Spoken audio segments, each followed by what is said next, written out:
They say college is the best years of your life, but it might not be if you spend all of your time not having done your research beforehand. We all know that college isn't a one-size-fits-all. While I can't guarantee any school is going to be perfect, we're going to talk about what to look for when you're looking for that next to perfect college theater program. First, I wanted to break down the two different types of colleges because it'll be a huge difference in your college experience based on which one you pick. We've got city colleges and we've got campus colleges, and both are pretty self-explanatory. City colleges are colleges right in cities. Think NYU, no campus, just flags where the buildings are, and you need to navigate around the rest of the city to get around. Campus colleges, a little more of a suburban vibe. You got dining halls, you got quads, buildings and spaces dedicated solely to your school. If you haven't ever lived in a city before, they're kind of like taking 2 steps forward instead of just one. Not only are you learning the ins and outs of college itself, you're also learning how to navigate a city,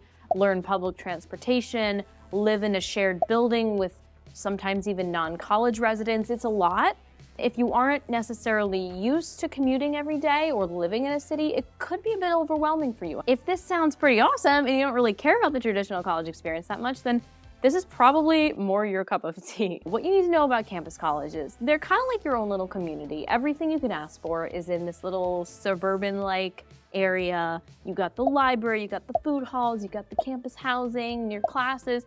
It can be quieter on the weekends, but when there's action, it's like your whole college is coming together. Same age group, same campus, same team sports, and it could be a lot of fun. If you've always wanted to experience that once-in-a-lifetime college experience, then a campus college is probably for you. I experienced both. I went to a city college for a year, and then I decided that I actually prefer the more traditional college experience, and I transferred after my first year. Over everything, just remember, college is only 4 years. If you decide that you're not super crazy about long-term living in a quiet suburb or living in the city isn't your jam, you have no obligation to stay there after graduation. It's all just about learning, it's about experimenting and making mindful mistakes. So do them confidently and take everything as a learning lesson. Let's get into the specific programs because we're talking about college theater programs, right? Specifically, I'm going to talk about the BFA versus the BA, which are the more common degrees for a theater major. A BFA is a Bachelor of Fine Arts and a BA is a Bachelor of Arts. A BFA program might only require like 3 or 5 general education credits or classes,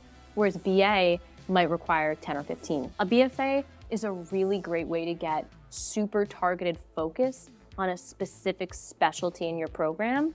It's likely, not always, but likely a little harder to get into BFA programs than BAs. Some popular BFA theater programs, Ithaca College, Emerson College, Boston Conservatory, which all specifically focus on that holistic theater educational experience. BFAs are also really great if you feel like you already have a really strong skill in one area and just want to double down on your focus there. You're probably going to be working in the same building with the same people a lot, the same teachers, the same classmates, and you probably will be required to do a lot more in your program than non-majors or BAs. Maybe you're required to audition for all of the main stage shows. Maybe you have to get cast in at least one show before you graduate. It all ranges based on the program. There's no hard and fast rule for every single BFA program. You won't necessarily need to be as heads down in your major compared to a BFA. You'll be able to explore other facets of this liberal arts education. Double majoring or minoring in something else. A lot of people, myself included, got super wrapped up in what they majored in. When I was in college, I thought that if I didn't major in musical theater, then I would never be able to pursue my dreams of being a full-time performer. Let's just take a second to talk about this. There are lots of names that your degree could have. A BA in theater performance, a BFA in musical theater, a BA in theater with a concentration in costume design, a BFA in stage management. There are some industries that care a lot about the title of degree you get, like an MBA or a finance degree that requires certifications, but in theater, I have never been to an audition or networked or got asked what my major was before I got called into the next round or got considered to work with someone. In my experience, instead of focusing on the program name, take this next step of looking into the classes within the program to find your dream college program. I wanted to show it to you a little bit more side by side. So over here, I have the JMU BA Theater Major. Over here, I have the Mason Gross School of the Arts from Rutgers Theater BFA program. One is the Theater BA and one is the Theater BFA. If you look over here, Some colleges are going to have the entire course map and all of the classes and the class description.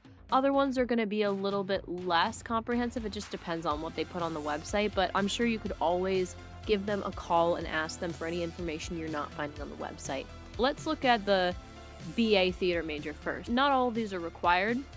A lot of these are, you can maybe take one of them in the fall versus the spring, but this is usually the first year. First year in the BA theater major, we have one theater and dance class, performance production or performance analysis, which isn't a performing class, Gen Ed, BA requirement. In the spring, you have practicums. This is lighting, set design, costume design, management, performance. I'm telling you this because I went here, so I know a little bit more.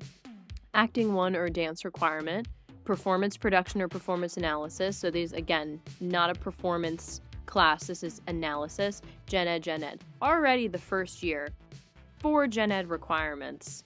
Year 1 for the BFA. We got acting, on-camera, voice and speech, theater history, elective, production assignment, auditioning, stage. Do you see how many more performance and theater-related classes already there are in the first year of the BFA program compared to the BA?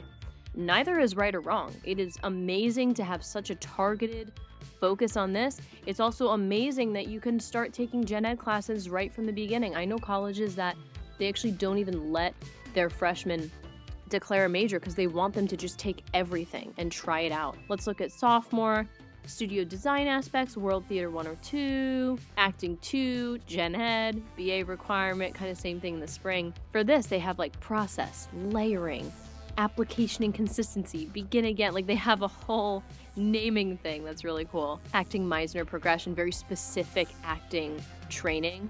It's just acting 2.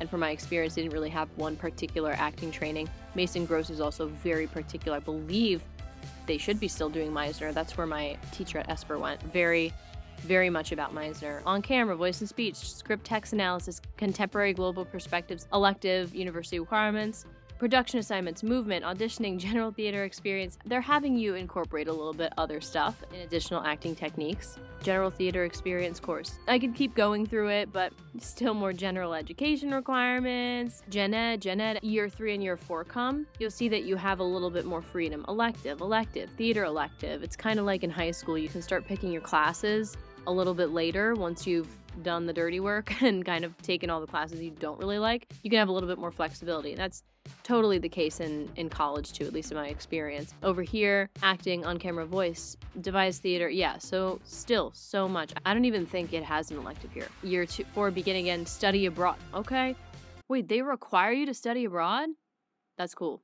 Professional industry showcase, yeah, the showcase in New York City. Production, business of the business, auditioning. This is like preparing you for the quote-unquote real world. This, mostly elective, senior seminar. This was the project we had to do. We could really do anything about theater, or some people wrote a show. I made a whole presentation on Eastern meditation philosophies and Meisner techniques and how those intertwine, but you can do anything for this. Just so you see how different they are, but both of them are really cool. Oh, cool. And then there's like different concentrations. Okay, program lighting. Yeah, this might say on your diploma, BFA theater with a concentration in design.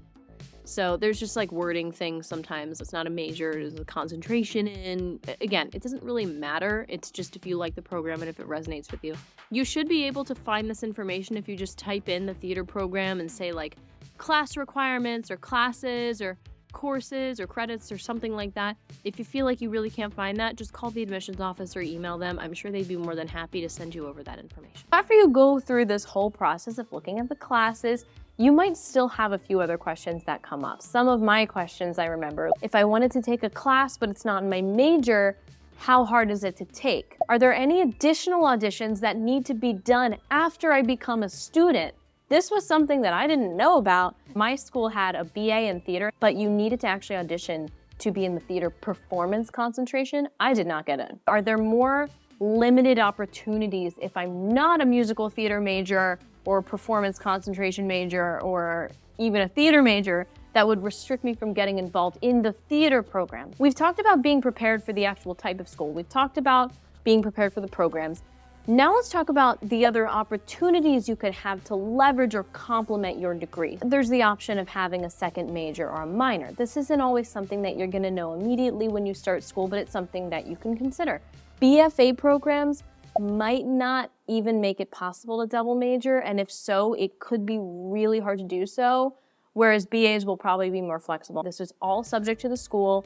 Look up the school if you have a specific question or call their admissions department. If you don't know if or how you want to balance another major or a minor, at least know your options going in so you're prepared. Remember again, we're in the arts field. It's so rare that a decision to work with you is going to be based on whether you have a musical theater degree or a theater degree or whether you even have a degree. It's going to be based on your talents and your knowledge. I worked in marketing the first 5 years after graduating. I took one general education course in marketing, didn't get a second major, nothing, anything's possible. I also hear backup plans a lot when it comes to arts majors specifically, but when you think about it, life never really just backs up. Time is constantly moving forward. If you're interested in a second degree or minor, consider it not a backup plan, but leverage for what you're gonna learn in the arts instead of something you're gonna turn to in case it doesn't work out. Let's talk a little bit more about the performance opportunities. My college had 2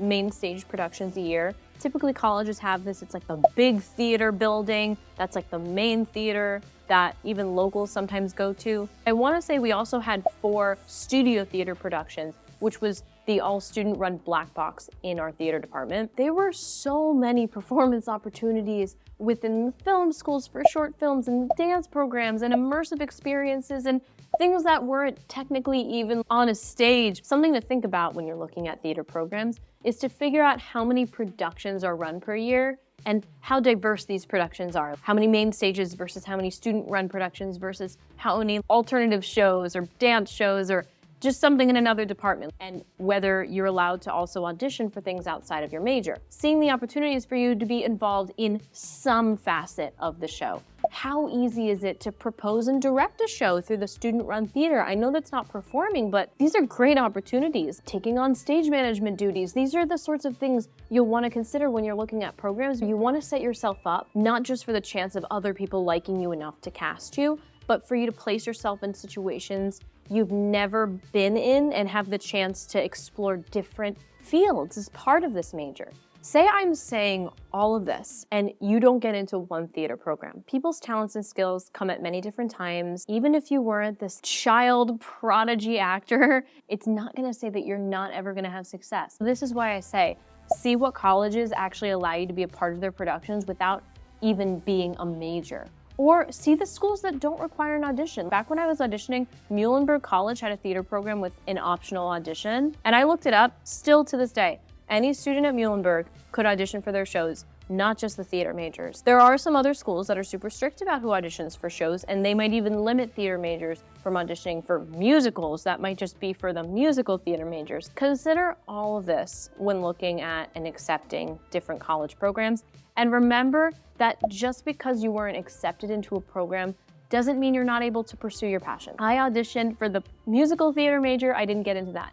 I auditioned for the performance concentration twice, and I didn't get into that. It's possible to pursue what you want to be doing, get involved in other things outside of just the performing. You can always work on your performance. I went on after I graduated to actually go to a Meisner acting school, which is really what taught me about technique. And did they have an audition? No, they did not have an audition. They had an interview, and that is like one of the best acting schools in the city, if not in the world. Not to say like I went to some acting school, but I'm telling you, it wasn't like I wasn't so good that I got into that. What other questions or concerns do you have about the process? Or if you're like me and you graduated several years ago, what would you add to this? I would love to chat in the comments. If you found this helpful, I would love if you considered subscribing and hitting that like button. I put new videos out every week and would love to see you around. Bye.